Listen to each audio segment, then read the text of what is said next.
好，各位道友，有久等了。那我平常讲了蛮多的这个神话，那我们今天就来指导核心，稍微讲一下这道教中的神仙是什么样的概念。那早期道教的神仙观非常有趣他把神仙分为3个阶级，分别是最上等的天仙，还有中等的地仙，还有下等的师姐仙。也就是说你成仙之后，还是会依照你这个修为来去分你这个成仙之后的位阶在哪里。那其中要说一下这个师姐仙它成仙的方式可以说是非常的猎奇。有人为了要师姐成仙要喝下这个烧融的黄金，把自己的身体通通都烧毁。那也有人是把自己的头脚给斩断的。究竟为什么成仙要搞得这么惨烈呢？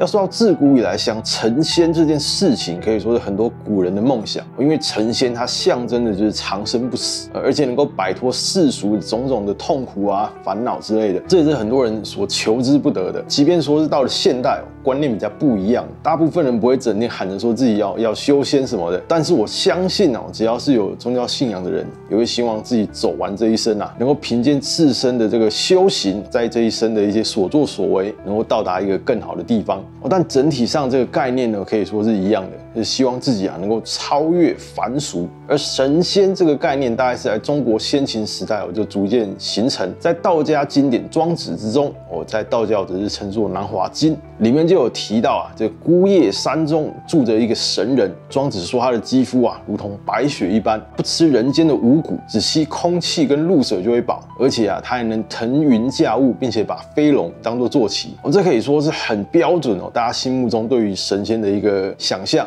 最早的时候用来形容神仙的字或是词语并没有非常的一致，古人比较常用的其实是仙这一个字。到了战国晚期才逐渐开始用我们所熟悉的这个人字旁的仙字。那如果我们把仙字拆开来看它就是人跟山，意思呢就是说人住在山里面，或者说要往山里面去的这个意思。所以我们印象中的仙人通常是住在仙气飘飘的山里面。庄子还有提到有一个智人，庄子所描述的智人，即便面对了各种可怕的自然灾变，他也能很从容的去面对。以庄子的观点来说，智人其实就是得道的人。那以后来道教的观念来说人若能得道，就是能够超凡入圣，成为仙人。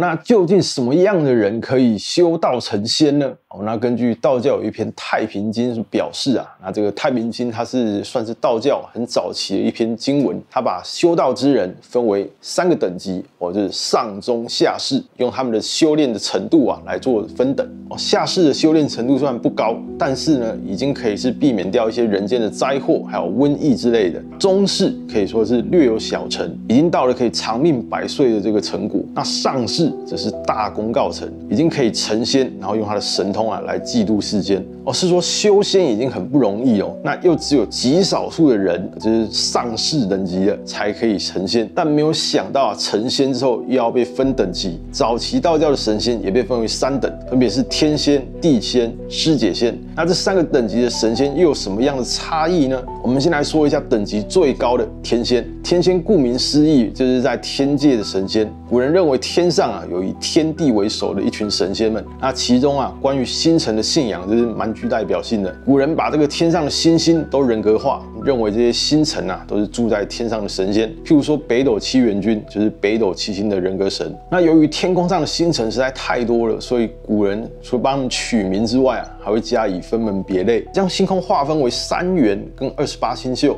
其中3元就是位在星空的中间的位置，分别为紫微垣、太微垣、天市垣。其中紫微垣呢更是在核心地带这个区域就是被称为北极也就是星空中最中心的地带。我们所熟知的北极星就是在这个地方。古人认为紫微垣就是天地所居住的地方因为位在最中央的位置，所以紫这个字呢常会把它拿来代称这个核心区域，所以呢也会被称为紫霄、紫极等等的。而天地的宫殿又被称为紫阙也是因为天地如此的尊贵所以呢只有修炼到最上层的仙人可以升上天界，朝拜天地高僧，成为天仙所以说天仙的一个特征就是能够飞升升上天哦。如果我们有听到神话啊，说到某某人修行功成之后白日飞升哦，这个就是最上层的修炼等级。譬如说妈祖哦，还有玄天上帝，他们的成道的故事呢，都有提到他们是白日飞升。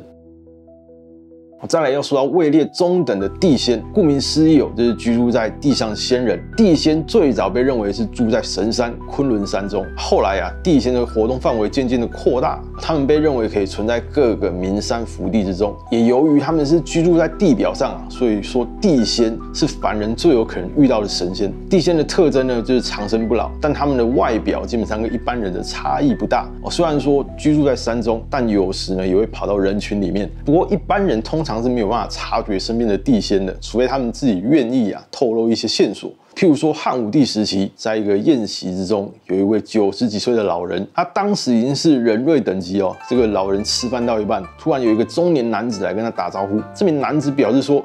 老人家，你看起来很面熟，能不能告诉我你的名字？”这老人因为真的已经太老了，所以说话有气无力。但就在说出自己的名字之后啊，这名男子听了很高兴，说：“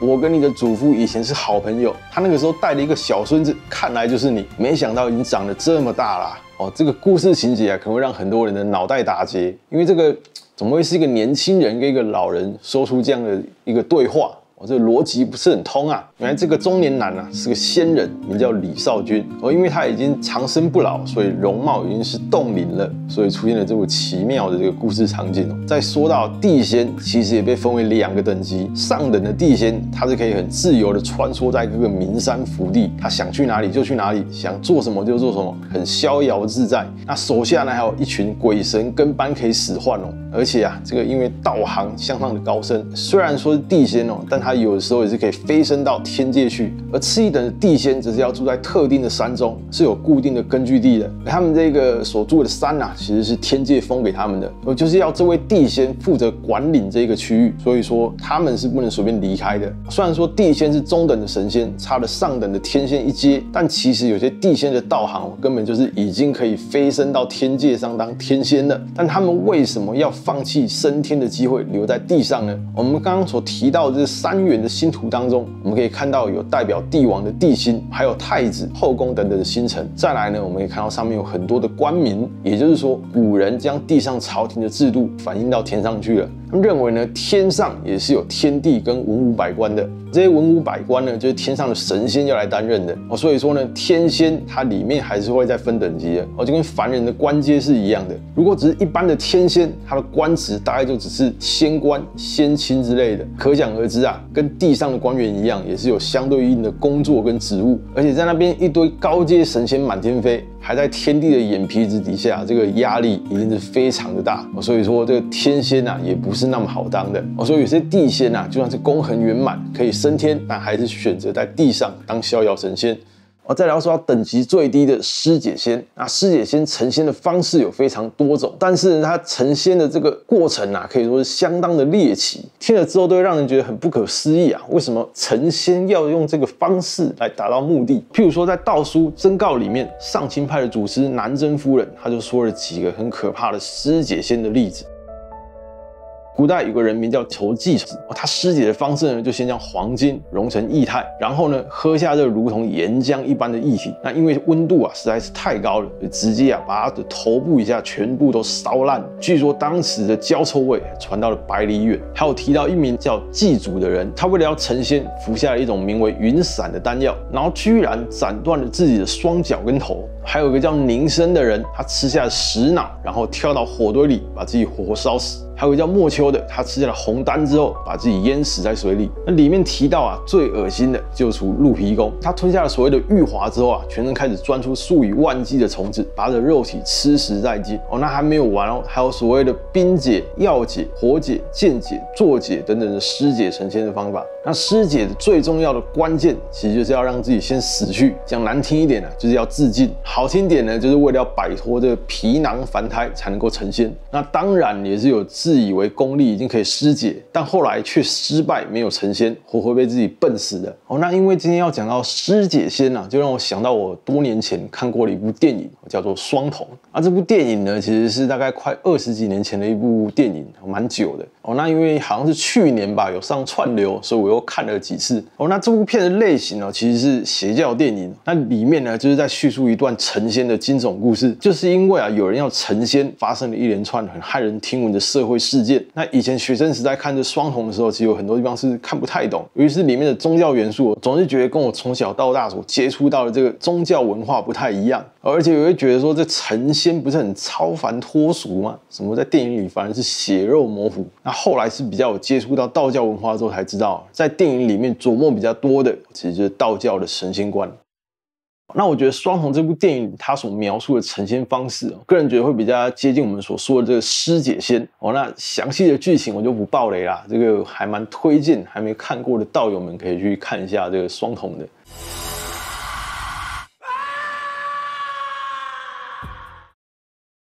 而且在说到道教里面这个双瞳本身就是成仙的特征。就是在一个眼珠子里面长出2个瞳仁。根据道书《太上老君宗经》所讲的，若是得道的真人，他就会长有双瞳，被称作重瞳子。而且4颗瞳孔呢，还会呈现方形，就代表真人的视线是没有任何死角的，能够眼观四面。而且在正史里面还真的是有记载，有个人他练成了方瞳，就是在梁武帝时期被称作山中宰相的陶弘景。他同时也是道教上清派的祖师爷。只不过根据记载呢，他只有1个瞳孔练成方的，而且呢，他也不是重瞳子。不过根据道书所说的，要练成方瞳，最少也要花个500年。所以说陶弘景也是遥遥领先啊。不过师解成仙的方式呢，也不是都那么可怕。在《洞仙传》里面就有提到一个人，他叫韩岳说他呢常常到山上去跟仙人一起读经，一去常常就是消失个50到100天。那有一次他上山修行完了，然后一回家就暴毙了。我觉得他们家人要把他下葬的那一天就很奇怪，这个棺材一路上怎么越扛越轻啊？这一行人心想不妙，打开棺木一看，里面只剩下一把韩岳平时使用的竹杖，尸体呢已经是凭空消失了。这个呢也是师解的一个方式，就是留下了他一个非常常用的东西来做代表。还有我们之前有讲过，这妈祖水榭仙班的总管晏公，他也是生病去世之后，尸体从他的棺木中消失羽化了，只留下一套衣服在里面。而像他们这种师解的方式呢，就相对比较体面一点但除了天仙、地仙、师解仙之外呢，还存在一种方式，已经是逆练神功的等级了，叫做太阴炼形。用这个方式的人会进入一种假死的状态，尸体呢也才会继续的腐烂分解，但最后呢只剩下一副骨骸。不过这个时候用太阴炼形进入假死状态，这个人他的生命并没有消失，他的魂魄呢也都还在。然后呢，根据每个人的修炼程度不同在进入假死状态后的3到50年之间，原本已经腐烂的五脏经脉、血肉都会慢慢的长回来最后呢，这个人呢就会破木而出，获得重生只不过太阴炼形这个方法风险是非常大的。根据真诰记载，有个人他名叫赵成子，他就用这个太阴炼形的方式让自己进入假死的状态，但没有想到在他假死的5、6年之后藏在石室中的尸体就被别人发现。这个时候他的尸体才练到一半，肉都还没长好，还可以看到五脏六腑跟血管在跳动但后续发生什么事呢？就没有明说了所以说修仙一定有风险，成仙投资有赚有赔，非生前请参阅公开经藏书。然后我们下支影片再见，拜拜。